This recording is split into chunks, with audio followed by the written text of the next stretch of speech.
அமித்ஷா ராஜினாமா செய்ய கோரி விவாதம் நடத்த காங்கிரஸ் நோட்டீஸ். கேள்வி நேரத்தை ஒத்திவைத்துவிட்டு நாடாளுமன்றத்தில் விவாதம் நடத்த கோரிக்கை.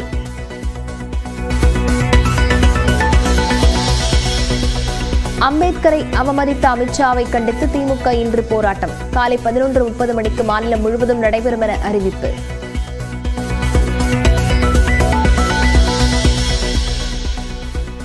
திருப்பத்தூர் மாவட்டம் ஆம்பூரில் விடுதலை சிறுத்தைகள் கட்சியினர் ரயில் மறியல். அம்பேத்கரை அமைச்சர் அமித்ஷா அவமதித்ததாக குற்றம் சாட்டி போராட்டம்.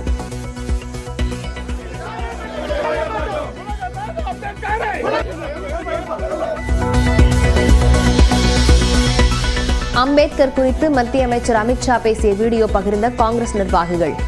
விளக்கம் கேட்டு நோட்டீஸ் அனுப்பியது எக்ஸ் நிறுவனம்.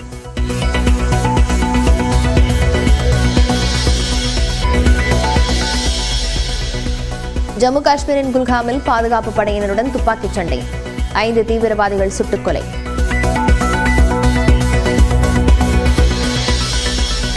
சர்வதேச கிரிக்கெட்டிலிருந்து ஓய்வு பெற்ற அஸ்வின் சென்னை திரும்பினார். வீட்டில் குடும்பத்தினர் உற்சாக வரவேற்பு.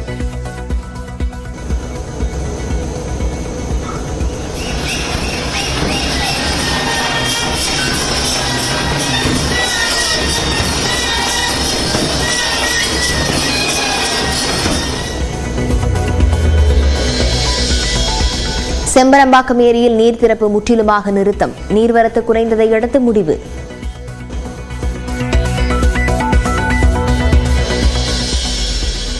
தென்மேற்கு வங்கக்கடல் பகுதியில் அதே இடத்தில் நீடிக்கும் ஆழ்ந்த காற்றழுத்த தாழ்வு பகுதி. 25ஆம் தேதி வரை தமிழகத்தில் கனமழைக்கு வாய்ப்பில்லை என வானிலை மையம் தகவல்.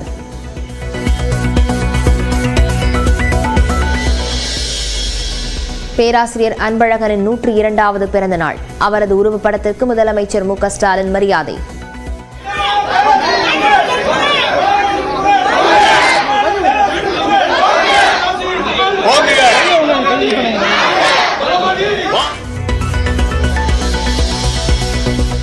சென்னையில் ஆபரண தங்கத்தின் விலை 520 ரூபாய் குறைவு. ஒரு சவரன் 56,560 ரூபாய்க்கு விற்பனை.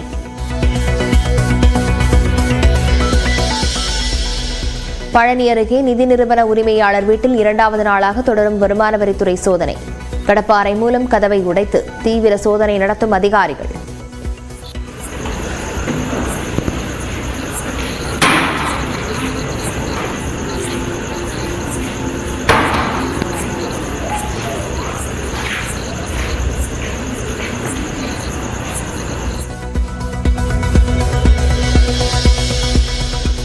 மும்பையில் நடுக்கடலில் பயணிகள் படகு மீது கடற்படை படகு மோதி விபத்து.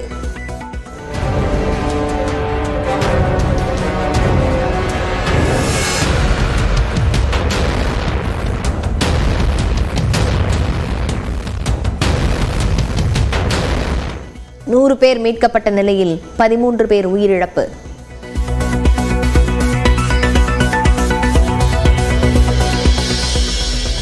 திருநெல்வேலி மாவட்டத்தில் கேரள மருத்துவ கழிவுகள் கொட்டப்பட்டதாக மேலும் ஒரு வழக்கு பதிவு.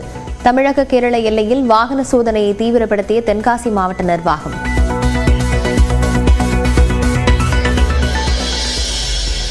புதுச்சேரியில் பாஜக எம்எல்ஏக்கள் 3 பேர் தனிக்குழுவாக செயல்படுவதாக வெளியான தகவலுக்கு கட்சி மேலிடம் மறுப்பு.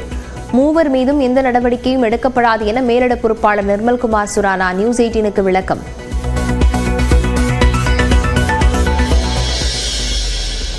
தேனி வழியாக சபரிமலை செல்லும் சாலை ஒரு வழிப்பாதையாக மாற்றம். செல்லும்போது கம்பம்மெட்டு வழியாகவும் திரும்பும் போது குமுளி வர வேண்டும் எனவும் மாவட்ட நிர்வாகம் அறிவுறுத்தல். புதுச்சேரியில் ஜனவரி 1ஆம் தேதி முதல் கட்டாயமாகும் ஹெல்மெட் இல்லாமல் வாகனத்தை இயக்கினால் 3 மாதம் வரை லைசென்ஸ் ரத்து என அறிவிப்பு.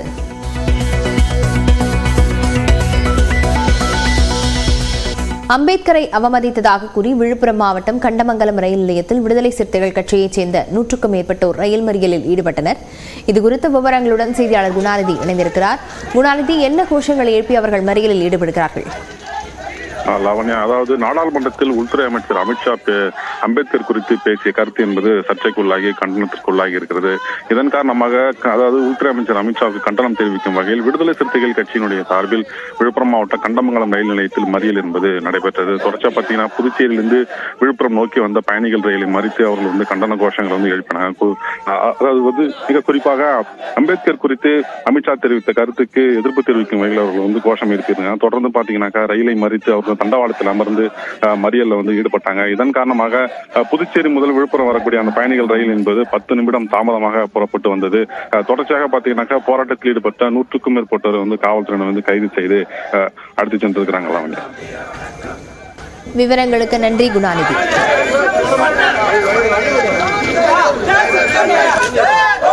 சர்வதேச கிரிக்கெட் போட்டிகளிலிருந்து ஓய்வு பெற்ற அஸ்வின் சென்னை திரும்பினார். கடைசி போட்டியின் 4ஆம் நாளில் தான் முடிவு செய்ததாக அவர் தெரிவித்துள்ளார். எல்லாருக்கும் நன்றி வந்ததுக்கு. முதல்ல நான் எதிர்பார்க்கவே இல்லை இவ்வளவு பேர் வருவீங்கன்னு. நான் அப்படியே குவாய்ட்டா மேல வீட்டுல போய் உட்காந்துக்கலாம் ரிலாக்ஸா நினைச்சிட்டு வந்தேன். But made my day. Thank you. இவ்வளவு வருஷமா டெஸ்ட் கிரிக்கெட் விளையாடிட்டு இந்த மாதிரி ஒரு லாஸ்டா இந்த மாதிரி ஒரு 2011 வேர்ல்ட் கப் முடிச்சுட்டு வரும்போது இருந்தது அதே feeling. So you go down the same memory lane, அதிலே திருப்பி நடந்து வரும். அதான் இதில் தமிழ் மாத்தி இன்னும் நான் சொல்றேன். For what? No, actually, I mean, it's not. To be honest, I don't know, it's emotional for a lot of people. It will be emotional. Maybe it will sink in, but for me, personally, I think it's a great sense of relief and satisfaction. When did you decide to stay? It's very instinctive, yeah. It's been running in my head for a while, but it's very instinctive. I just felt on day 4 and just called it on day 5. That's it. To be honest, right, நம்ம எல்லாருமே நம்ம கரியர்ல we all keep going through a lot of things. இது கிரிக்கெட்டருக்கு மட்டும் இல்ல, but ஜென்ரலாவே சொல்றேன். எனக்கு ஒரு last 2 இயர்ஸாவே நான் என்னெல்லாம் பண்ணிருக்கேன். நைட்டு தூங்க போதெல்லாம் விக்கெட் விழுந்தது, ரன் அடிச்சதெல்லாம் ஞாபகம் வரும். பட் அதெல்லாம் வரதே இல்லை ஒரு 2 இயர்ஸா. சோ அதுவே ஒரு கிளியர் இண்டிகேஷன் தட் நம்ம அடுத்த பாதைக்கு போனோம் அப்படிங்கிறதுக்கு. சோ என்ன பொறுத்த வரைக்கும் அவ்வளவு பெரிய முடிவு இல்லை. நம்ம அடுத்த பாதைக்கு தான் போறோம். We are not done with anything. என்னங்க இனிமே முடியாது இல்ல. பட் அவ்வளவுதான் எனக்கு ஒன்னும் ரிக்ரெட் இல்ல. I have 0 regrets. அந்த மாதிரிலாம் நான் நிறைய பேரை பார்த்திருக்கேன், டிஸ்டன்ஸ்ல இருந்து பார்த்திருக்கேன், ரிக்ரெட்ஸோட இருப்பாங்க. அந்த மாதிரி ஒரு லைஃப் வாழறதுக்கு நான் தயாரில்ல. எனக்கு ரிக்ரெட்ஸே கிடையாது. என்னங்க பார்த்தா தெரியலையா? சின்ன இருக்கேன். இதுக்கு மேல என்ன வேணும்? ஒண்ணுமே கிடையாதுங்க. சும்மா இருக்கணும் கொஞ்சம் நல்ல தானே. சும்மா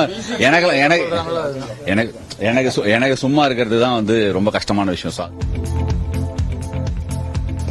மகாராஷ்டிரா மாநிலம் மும்பையில் கடற்படைக்கு சொந்தமான ரோந்து படகு சோதனை ஓட்டத்தின் போது சுற்றுலா படகு மீது மோதி விபத்துக்குள்ளானதில் கடற்படை வீரர்கள் உட்பட 13 பேர் பரிதாபமாக உயிரிழந்தனர்.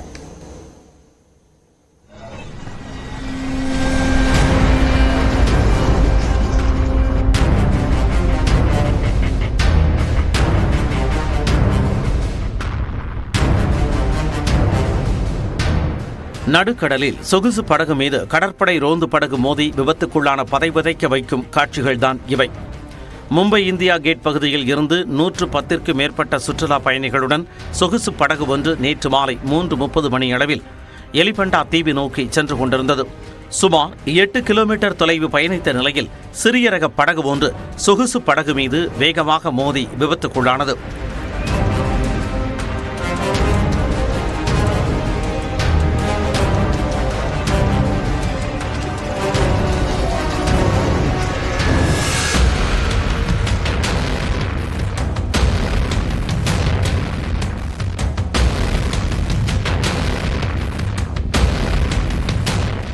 இதில் பலத்த சேதமடைந்த சொகுசு படகு நீரில் மூழ்க ஆரம்பித்ததால் சுற்றுலா பயணிகள் அதிர்ச்சியில் உறைந்தனர்.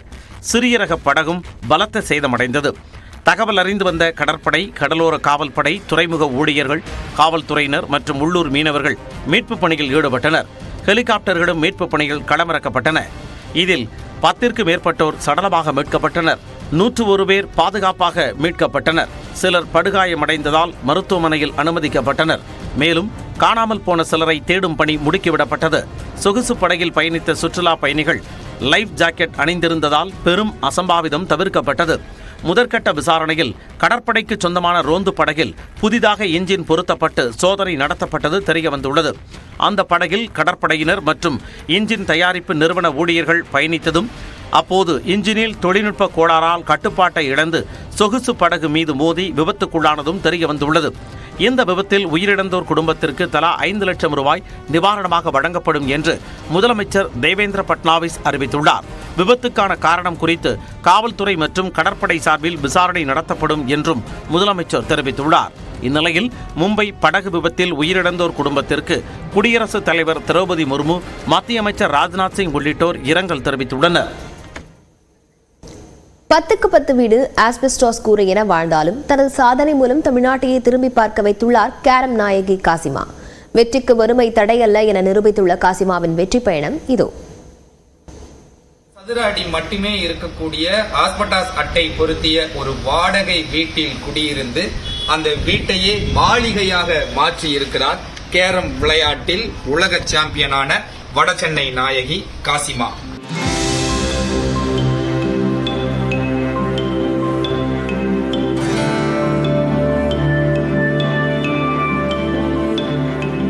இந்த 10க்கு 10 வாடகை வீட்டில்தான் பதக்கங்களும் கோப்பைகளும் குவிந்து கிடக்கின்றன. வெற்றிக்கு வறுமை ஒரு தடையே இல்லை என நிரூபித்துள்ளார் இந்த கேரம் நாயகி. வடசென்னைக்காரர்களின் ரத்தத்தில் ஊறிப்போன கேரமுக்கு புது வண்ணாரப்பேட்டையைச் சேர்ந்த ஆட்டோ ஓட்டுநர் மெகபூப் பாட்ஷா மட்டும் விதிவிலக்கா என்ன? கேரம் மீது தீராத காதல் கொண்ட பாட்ஷா 90களிலேயே உலக சாம்பியன் பட்டம் வென்ற மரிய இருதயத்தை போல் தனது மகனை எப்படியாவது பெரிய கேரம் வீரராக்க நினைத்தார். கொரோனா கொடுந்துயரம் அதற்கு பிரேக் போட்ட நிலையில் நான் இருக்கிறேன் என வந்து நின்றார் மகள் காசிமா. வறுமைக்கும் பள்ளி படிப்புக்கும் இடையே 7 வயதில் தொடங்கிய காசிமாவின் பயணம் இன்று உலக சாம்பியனாக முத்தாய்ப்பு பெற்றுள்ளது. அமெரிக்காவின் கலிபோர்னியா மாகாணத்தில் நடந்த உலகக்கோப்பை கேரம் சாம்பியன்ஷிப் போட்டியில் பங்கேற்ற காசிமா தனிநபர், இரட்டையர் பிரிவு மற்றும் குழு என ஒரே நேரத்தில் 3 தங்கப் பதக்கங்களை வென்று அசத்தினார். இந்த நிலையில்தான் கேரமும் கொண்டாடப்படுமா என நியூஸ் 18 தமிழ்நாடு தொலைக்காட்சி செய்தி தொகுப்பை ஒளிபரப்பியது. இந்த நிலையில் காசிமா உள்ளிட்ட கேரம் வீரர்களுக்கு தமிழ்நாடு அரசு ஊக்கத்தொகை வழங்கியுள்ளது. துணை முதலமைச்சரும் விளையாட்டுத்துறை அமைச்சருமான உதயநிதி ஸ்டாலின் காசிமாவுக்கு 1 கோடி ரூபாயும், இரட்டையர் பிரிவு மற்றும் குழு போட்டியில் தலா 1 தங்கப் பதக்கம் வென்ற வி மித்ராவுக்கு 50 லட்சம் ரூபாயும், குழு போட்டியில் 1 தங்கம் மற்றும் இரட்டையர் பிரிவில் 1 வெள்ளி பதக்கம் வென்ற கே நாகஜோதிக்கு 50 லட்சம் ரூபாயும் வழங்கினார். இன்னைக்கு வரைக்கும் இவ்வளவு பணத்தை பார்த்ததில்ல. எப்பவுமே வாடகை வீட்டில் தான் இருந்திருக்கும். இன்னைக்கு வரைக்கும் இது வரைக்கும் கொடுத்தது இல்லை சார் கேரமுக்கு. இப்போ ஃபர்ஸ்ட் டைம் கொடுத்துருக்காங்க. இப்போ எல்லாருமே இன்னும் விளையாட ஆரம்பிச்சிருவாங்க கேரம். இன்னும் ஃபைட்டு இன்னும் நிறைய ஆகும்ட்டு நான் நம்புறேன் சார். ஒரு ஊருக்கு போகும்போதும் அப்பா கடன் வாங்கி தான் சார் எங்களை கூட்டிகிட்டு போவாங்க. ஏன்னா அப்பா ஆட்டோ டிரைவர் தான், வேற எதுவுமே இல்லை. நான் இப்போதான் 2 வருஷமா இந்தியன் ஹெல்த் ஸ்காலர்ஷிப் இருக்கிறதால அது கொஞ்சம் மேனேஜ் பண்ணிட்டு இருக்கோம். அது இல்லாமல் எங்கள் வீடும் வாடகை வீடு தான். ஸோ நாங்கள் இருக்கிற கிளப்பும் வாடகை தான் கட்டணும். ஸோ அதெல்லாம் சொல்லும் போது ஒரு ஊருக்கு போகும்போது 10,000 ரூபாய் 15,000 ரூபாய் அப்படி வாங்கிட்டு போவோம். அது ரொம்ப கஷ்டமாக இருக்கும். அந்த மாதிரி ஃபினான்ஷியலாக தான் நாங்கள் ரொம்ப கஷ்டப்பட்டுருக்கோம் ஒரு ஊருக்கு போகும்போதும். மகள் சிறப்பாக விளையாட வேண்டும் என்பதற்காக போட்டிக்கு செல்லும் போது கடன் வாங்கி ஏசி பெட்டியில் டிக்கெட் புக் செய்ததாக கூறினார் காசிமாவின் தந்தை. அவங்களுக்கு கொஞ்சம் அந்த ஒரு ஃப்ரீயாக நம்ம இட்டுன்னு போனால் அவங்க எல்லாத்துக்கும் அந்த மைண்ட் செட் நல்லா இருக்கும். அது மாதிரிலாம் நான் இட்டுன்னு போயிருக்கிறேன். அப்போல்லாம் நான் செய்வேன், காசு ஃபைனான்ஸ் தான் இருக்குது. இப்போ எங்கன்னா கேட்டால் ஒரு 10,000 ரூபாய் 15,000 ரூபா தருவாங்க. ஃப்ரெண்ட்ஸ் சர்க்கிள்லேயும் நிறைய ஹெல்ப் பண்ணுவாங்க. அதாவது வெளியேருந்து வாங்குவோம், கொஞ்சம் ஃப்ரெண்ட்ஸ் சர்க்கிள்லேருந்து கொடுப்பாங்க. அது நான் மேனேஜ் பண்ணி போயிருந்தேன். நியூஸ் 18 தமிழ்நாடு செய்திகளுக்காக ஒளிப்பதிவாளர் குமரகுருவுடன் சடையாண்டி.